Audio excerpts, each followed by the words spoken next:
Olá pessoal, bem-vindos a mais uma aula de Física 2. Hoje nós vamos estar falando sobre o assunto de máquinas térmicas, tá? O assunto 5 na apostila AFA, e a gente vai tratar aí uma parte da segunda lei da termodinâmica, das máquinas térmicas entre si, e a gente vai falar um pouco das características de processos, né? Então, processos reversíveis e irreversíveis, tá bem? Bom, a gente inicia com um primeiro enunciado da segunda lei da termodinâmica, tá? A segunda lei ela tem duas formas para a gente poder enunciar ela. Então, nessa parte do assunto 5 a gente vai começar iniciando de uma maneira. Na parte 2 desse vídeo, na próxima semana, a gente vai ver um outro enunciado para a segunda lei da termodinâmica, tá? Então, esse enunciado diz o seguinte: o calor só pode passar espontaneamente de um corpo para outro de temperatura mais baixa que o primeiro. É impossível de se converter totalmente calor em outra forma de energia. Bom, basicamente o que significa? Isso significa que se a gente tiver uma máquina, tá? Uma máquina térmica, que ela vai utilizar uma transferência de calor para produzir trabalho. O enunciado da segunda lei diz que é impossível eu converter todo um calor que eu retiro de uma fonte quente em trabalho. Tá? Então eu preciso respeitar esse ciclo. Eu vou tirar uma quantidade de calor de uma fonte quente. A minha máquina ela vai produzir um trabalho, mas ela vai liberar uma quantidade de calor para uma fonte fria. Tá bom? Esse é o enunciado da nossa segunda lei da termodinâmica, o primeiro enunciado. A gente precisa entrar então numa máquina térmica, beleza? Então aí tem uma representação de uma estrutura de uma máquina térmica. Então essa máquina ela vai operar aquilo que a gente chama entre dois reservatórios, tá? Uma fonte de calor numa temperatura mais alta, outro uma fonte de calor numa temperatura mais baixa. Então a gente vai chamar isso de TQ para a temperatura de um tanque mais quente, tá? E aqui uma temperatura de uma fonte fria, então TF. E essa máquina ela vai retirar calor da nossa fonte de temperatura quente e vai produzir um trabalho, e nesse processo ela vai liberar também energia na forma de calor para a nossa temperatura F, tá? Para a nossa fonte mais fria, beleza? Então a gente tem aqui também os índices QQ e QF para a energia que vem na forma de calor para a máquina, e aqui a energia que sai da máquina vai para a fonte fria como QF, ok? Então a partir disso a gente consegue definir uma característica. A gente consegue perceber que o trabalho que é realizado pela máquina, né, isso aqui em termos, né, lembrando tudo aqui está em termos de energia, utilizando então a conservação da energia, a gente tem que o trabalho realizado aqui pela máquina vai ser essa quantidade de calor retirada da fonte quente menos a quantidade de calor liberada para a fonte fria. Tá? Então a gente tem aí a nossa expressão para o trabalho da nossa máquina térmica. Tá bom? E a gente também consegue analisar nesse caso, o rendimento da nossa máquina térmica. Tá? O rendimento ele se define pelo trabalho útil, tá? Que seria, por exemplo, comparar em relação à quantidade total de calor que essa máquina está recebendo, quanto calor está sendo efetivamente usado. Bom, o calor que é efetivamente usado é aquele que é transformado em trabalho.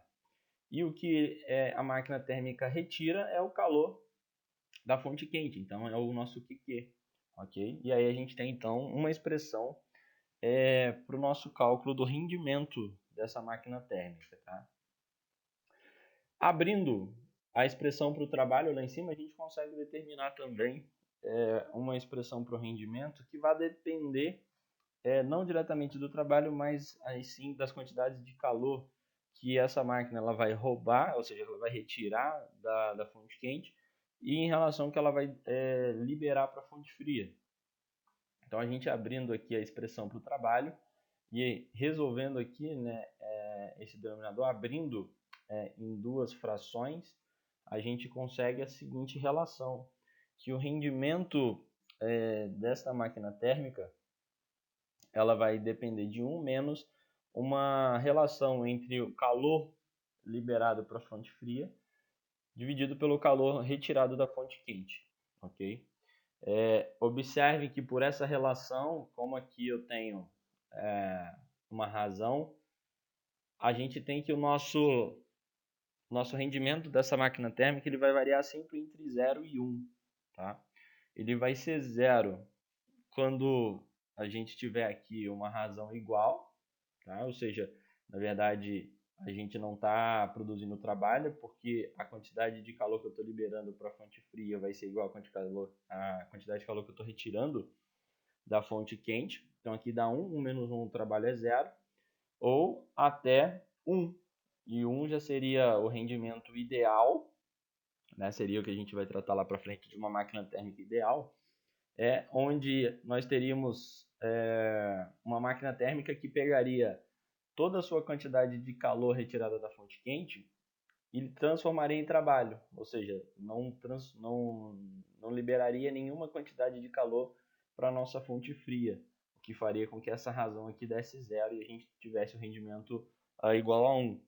Só que é justamente isso que nós não conseguimos fazer pelo enunciado da segunda lei da termodinâmica. É impossível se converter totalmente o calor em outra forma de energia, ou seja, não consigo converter totalmente o calor na forma de trabalho. Tá? A gente vai sempre ter perdas inerentes a esse processo. E aqui vem alguns exemplos de algumas máquinas térmicas. Tá? Aqui, 2 exemplos.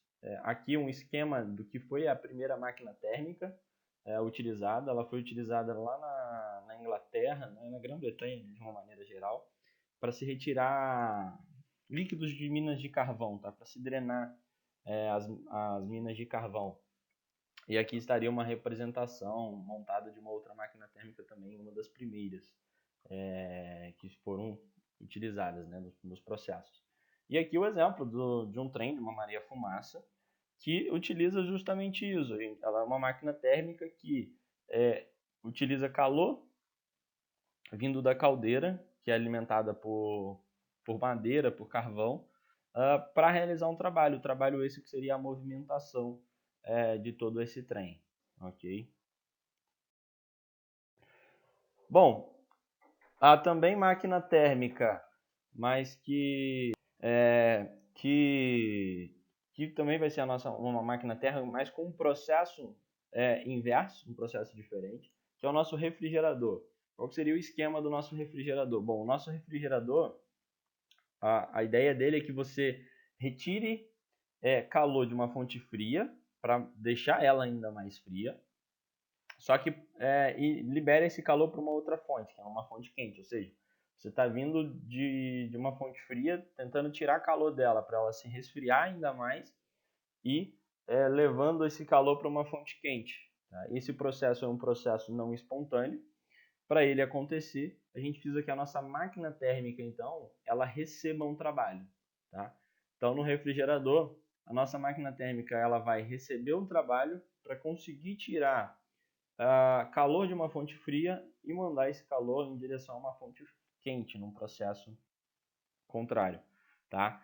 Então, as nossas expressões aqui agora a gente vai mudar um pouquinho. Então, se a gente fosse analisar aí a relação da conservação da energia, a gente tem que o calor liberado para a nossa fonte quente vai ser o trabalho que foi recebido pela máquina, mais a quantidade de calor que essa máquina conseguiu tirar da fonte fria. Okay? Da mesma maneira, nós conseguimos montar uma expressão agora, o que seria esse rendimento de um refrigerador, só que a gente acaba definindo, na verdade, não um rendimento, mas sim uma eficiência, que é uma relação equivalente, tá bom? Que seria o quão eficiente é uma máquina térmica, nesse caso um refrigerador, para retirar calor de uma fonte fria e levar ela para uma fonte quente. Então a nossa eficiência ela se torna a quantidade de calor retirado da fonte fria em relação ao trabalho realizado. Ou seja, quanto mais calor esse nosso refrigerador consegue retirar de uma fonte fria com uma menor realização de trabalho sobre ele, ou seja, precisando absorver uma menor quantidade de trabalho, mais eficiente vai ser esse nosso refrigerador, ok?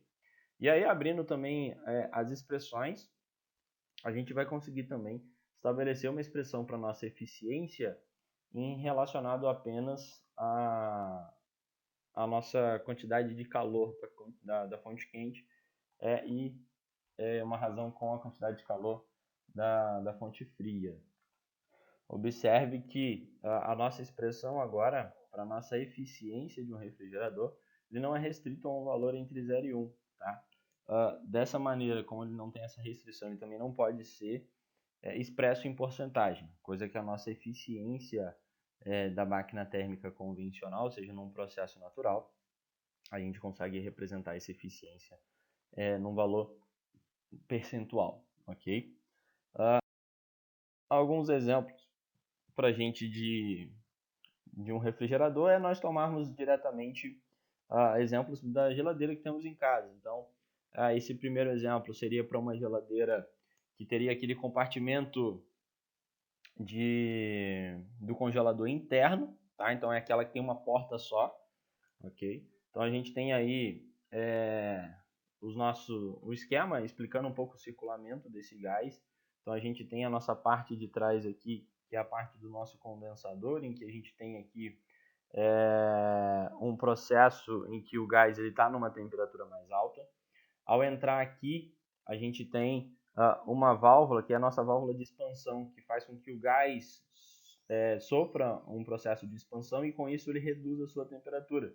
Então essa parte que está em azul é uma parte que está circulando já dentro da geladeira, que está numa temperatura mais baixa. Com isso, lá dentro da geladeira ocorrem trocas de calor, já que essa tubulação vai ser uma tubulação mais fria, ela consegue roubar o calor dos alimentos que está lá dentro, reduzindo assim a temperatura interna da nossa geladeira, ok? E aí esse processo, o gás naturalmente vai se aquecendo, então ele vai retornando a um compressor, e aí esse compressor faz o processo inverso de uma compressão, o gás eleva de temperatura, e aí aqui nesse condensador ele troca calor com o ambiente, beleza? Para que ele perca um pouco de calor e consiga depois reiniciar todo o nosso processo. E no esquema ao lado a gente já tem um processo que vai seguir basicamente o mesmo esquema da primeira geladeira. A diferença é que nessa segunda é uma geladeira duplex, né, que a gente tem um compartimento de um congelador separado. O que vai mudar é que a gente tem controles separados, e aí a gente vai ter aqui na parte interna também um sistema para poder roubar calor independente do sistema do congelador. Então a gente consegue controlar aqui qual vai ser essa quantidade de calor retirado. Então a gente consegue controlar independentemente qual vai ser a temperatura que vai ficar ali dentro desses compartimentos da geladeira, ok? Bom, antigamente acreditava-se, né, bastante na possibilidade de se criar uma máquina térmica com um rendimento de 100%, ou seja, que conseguisse converter integralmente um calor recebido em trabalho, tá? E Sadi Carnot foi um dos idealizadores, desse ciclo termodinâmico, e ele conseguiu montar um processo em que não foram considerados, por exemplo, as dificuldades técnicas que um ciclo de uma máquina térmica real ela tem, tá? Então, esse ciclo teórico ele passou a ser conhecido como ciclo de Carnot e foi representado para indicar qual seria, então, o rendimento máximo que uma máquina térmica pode ter. E esse rendimento máximo seria obtido justamente pela máquina térmica de Carnot. Tá? Mas lembrando novamente, é uma máquina térmica ideal, é algo simplesmente que fica na teoria, ok? É algo teórico, não considera essas dificuldades reais em se produzir essa máquina. Então essa máquina ela funciona basicamente em 4 transformações, tá? Então ela tem ali a cada ciclo ela passa por 4 transformações. Então acompanhando aqui no gráfico a gente tem que o primeiro seria uma expansão, um processo de 1 para 2. Essa expansão se dá de maneira isotérmica, porque a gente tem aqui essa linha que representa uma linha isotérmica, então a gente tem uma expansão a temperatura constante. Num segundo processo, a gente já teria uma expansão adiabática, ou seja, um processo em que eu vou variar a temperatura, mas não vai ocorrer trocas de calor. Então a gente tem aqui esse processo de expansão adiabática da temperatura do processo 2 para 3, então ele vai variar a temperatura de temperatura 1 para a temperatura 2, observando aqui que a temperatura 1 é uma temperatura mais alta do que a 2. Na terceira transformação, a gente tem já de 3 para 4 uma compressão isotérmica, então aqui o gás ele é comprimido a temperatura constante. E o nosso quarto processo, essa quarta transformação, é uma transformação de 4 para 1, onde a gente tem aqui agora já uma compressão adiabática, em que ocorre novamente sem troca de calor, mas em que a gente observa aqui agora um aumento da temperatura, tá? Ele vai esse gás que a gente estiver considerando, ele vai de uma temperatura 2 para uma temperatura 1. Observe que de 1 para 2 e de 3 para 4 são as transformações em que ocorrem as nossas trocas de calor, que são aqui de 1 para 2 a expansão isotérmica e de 3 para 4 a compressão isotérmica. Então de 1 para 2 é quando a nossa máquina ela estaria recebendo o calor da nossa fonte quente, tá? E de 3 para 4 é quando ela estaria liberando o calor para a fonte fria, tá? Para que a gente consiga realizar o trabalho envolto nesse ciclo. Lembrando que o trabalho num ciclo fechado pode ser calculado pela área desse ciclo, dessa figura formada. Ok? Bom, e aí nós conseguimos também, para esse caso específico do ciclo de Carnot, lembrando, então é um ciclo idealizado, que foi pensado para ser o ciclo ideal, mas que na prática é impossível a gente montar esse ciclo para ter um rendimento 100% na hora que a gente vai para a elaboração de uma máquina real que opere nesse ciclo, ok? Mas a gente consegue, então, para esse ciclo, calcular o nosso rendimento, tá? E esse rendimento, a gente consegue calcular ele agora em função das temperaturas em que esse ciclo está operando, tá? Então, agora o rendimento está sendo calculado em relação à temperatura da nossa fonte quente e à temperatura da fonte fria, ok?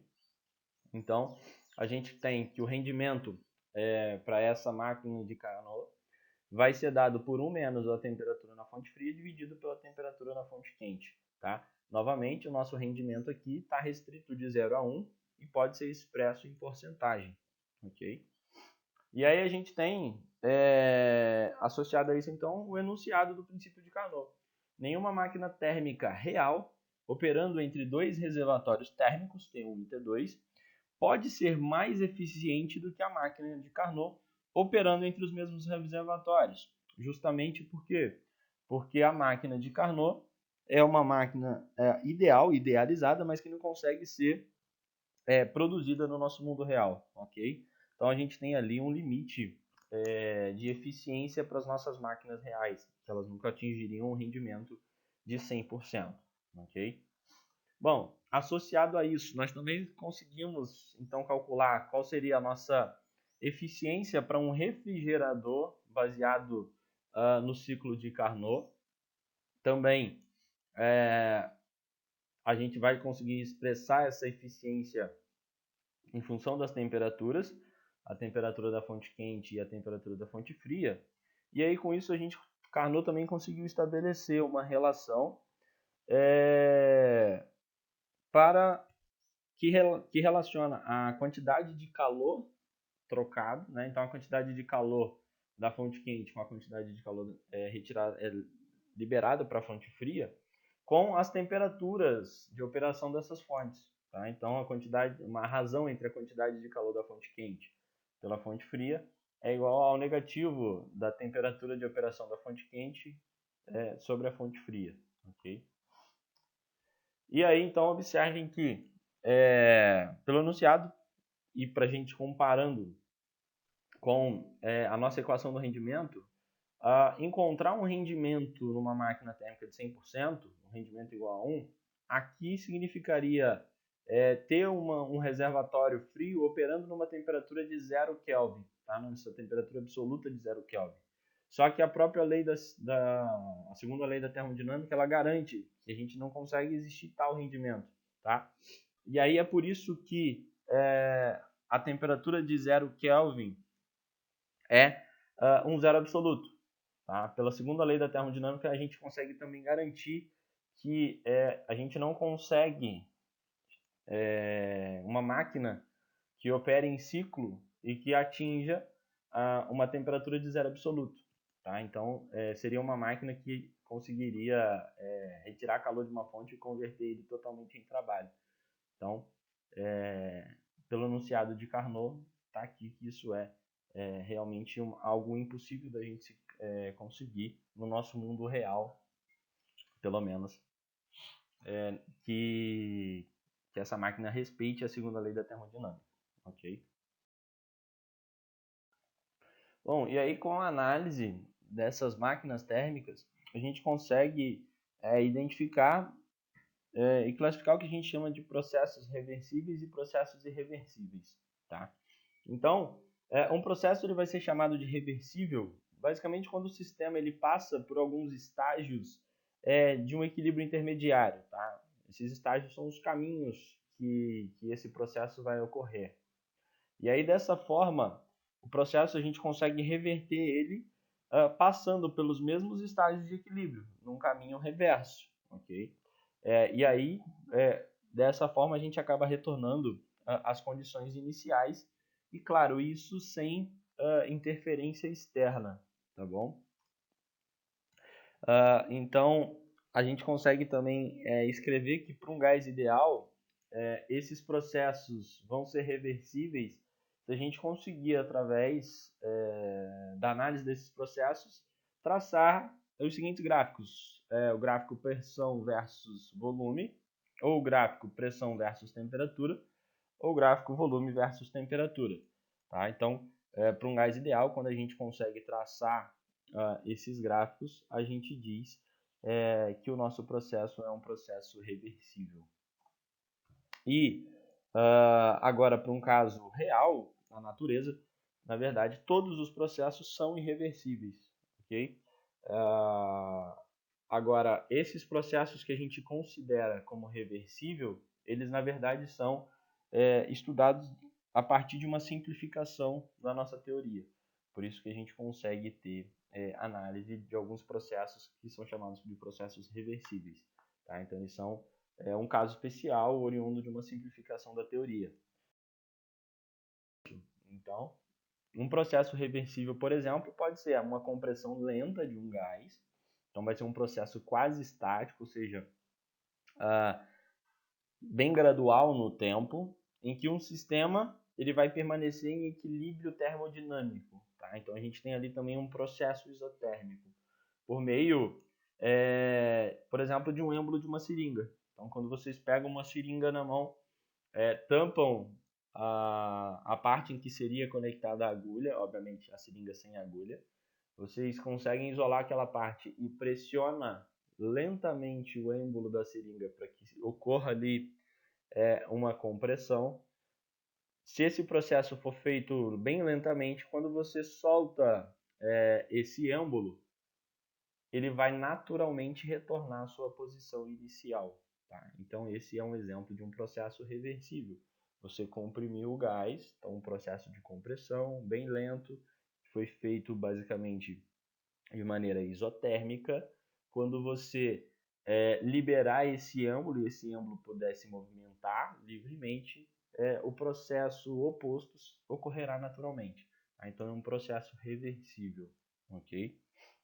Já, por exemplo, um processo irreversível, a gente observa na expansão livre de um gás, onde esse gás ele vai se expandir gradativamente, sem sofrer resistência até ocupar todo o volume do ambiente em que esse gás foi liberado, que é o exemplo, por exemplo, que a gente tem lá de uma expansão livre. Tá? Então a gente não tem troca de calor, a gente não tem variação da energia interna, a gente não tem trabalho, tá? Já que esse gás ele não vai sofrer nenhum tipo de resistência. Um exemplo bem prático disso é quando, num determinado ambiente, seja um quarto, uma sala, uma pessoa abre um frasco de perfume e deixa esse frasco de perfume aberto.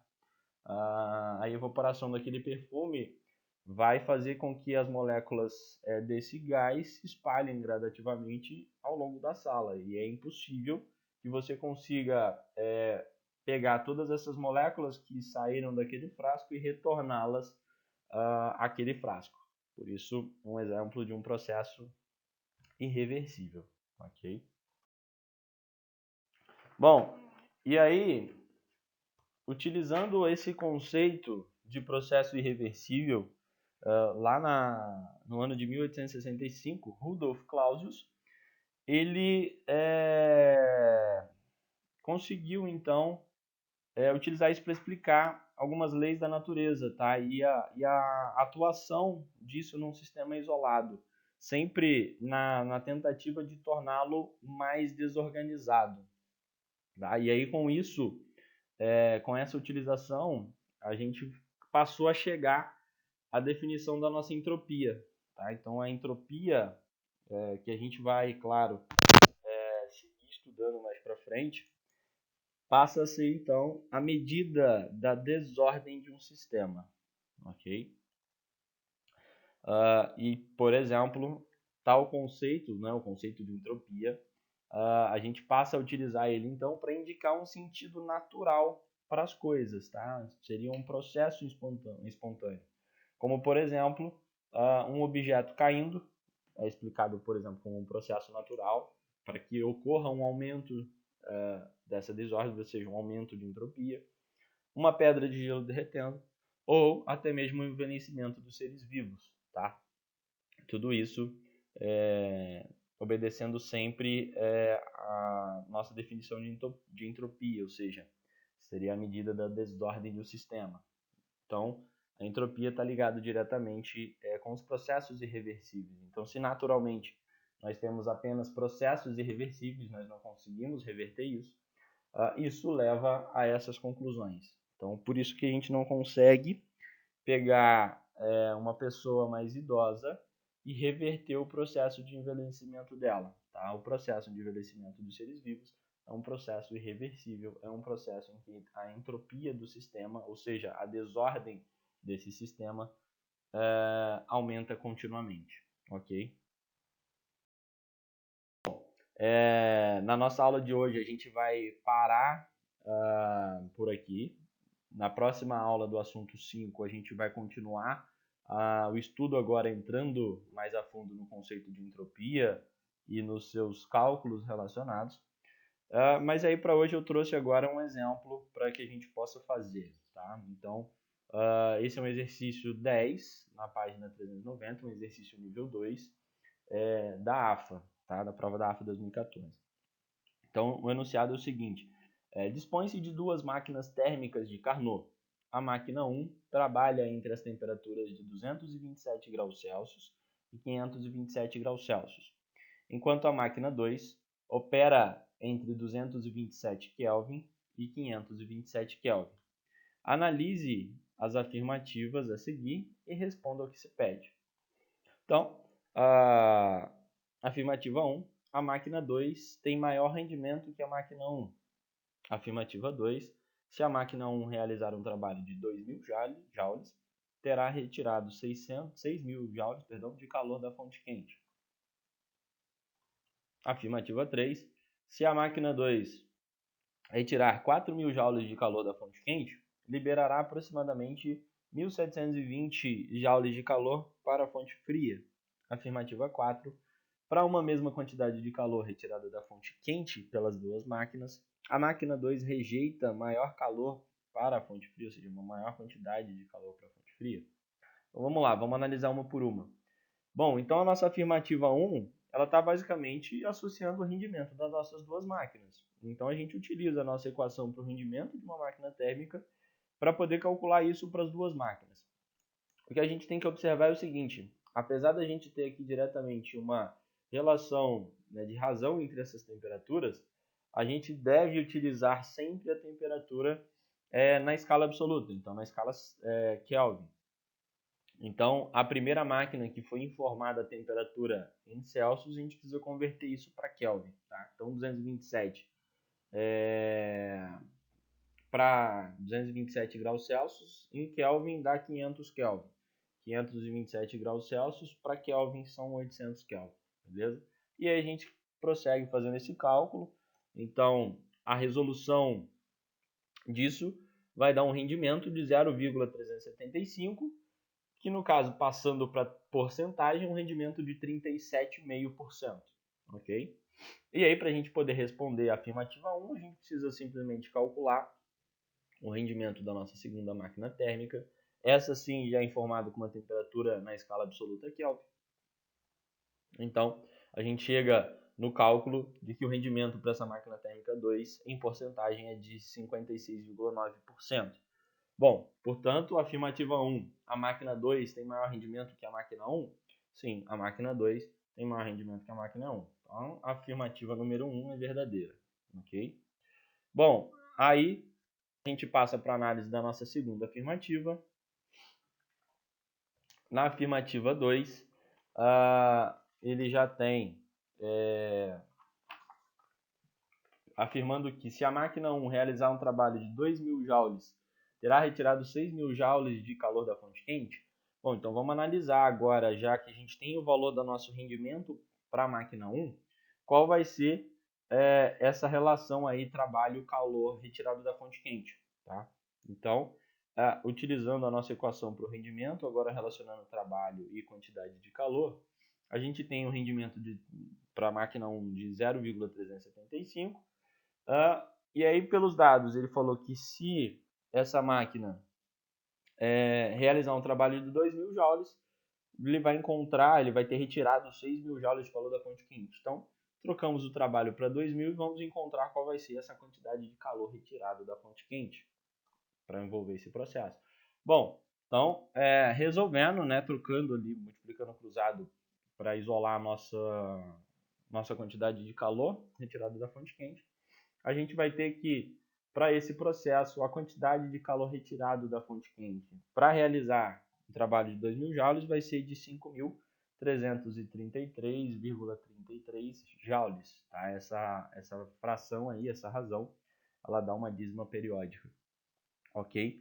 Só que dá um valor bem diferente do valor afirmado, que seria de 6.000 joules. Então, essa afirmativa para a gente é uma afirmativa falsa, ok? Analisando agora a nossa afirmativa 3, que diz: se a máquina 2 retirar 4.000 joules de calor da fonte quente, liberará aproximadamente 1.720 joules de calor para a fonte fria. A gente vai poder fazer essa análise também utilizando uma das equações para o rendimento, a equação que relaciona a quantidade de calor da fonte fria em relação à quantidade de calor retirado da fonte quente, ok? Então, substituindo valores, para a máquina 2 a gente tem lá um rendimento de 0,569 igual a 1 menos, e aí ela a nossa razão. Bom, a quantidade de calor que retirou da fonte quente, a gente já deu, ele já foi dado, 4.000. E aí vamos ver se bate o valor que ele vai liberar para a fonte fria. Resolvendo então essa conta, fazendo ali o MMC e aí depois mudando os termos de posição para isolar a quantidade de calor perdida para a fonte fria, a gente chega aqui, a quantidade de calor perdida para a fonte fria, ou seja, liberada para a fonte fria, vai ser de 1.724 joules. Bom, que é aproximadamente 1.720 joules, como afirmado nesse item 3, tá? Então, a gente tem agora que essa afirmativa é uma afirmativa verdadeira, tá? Vocês já se ligaram que as respostas elas estão relacionando apenas duas afirmativas, então a gente já tem o nosso item de resposta, mas vamos só completar o exercício averiguando a nossa afirmativa 4.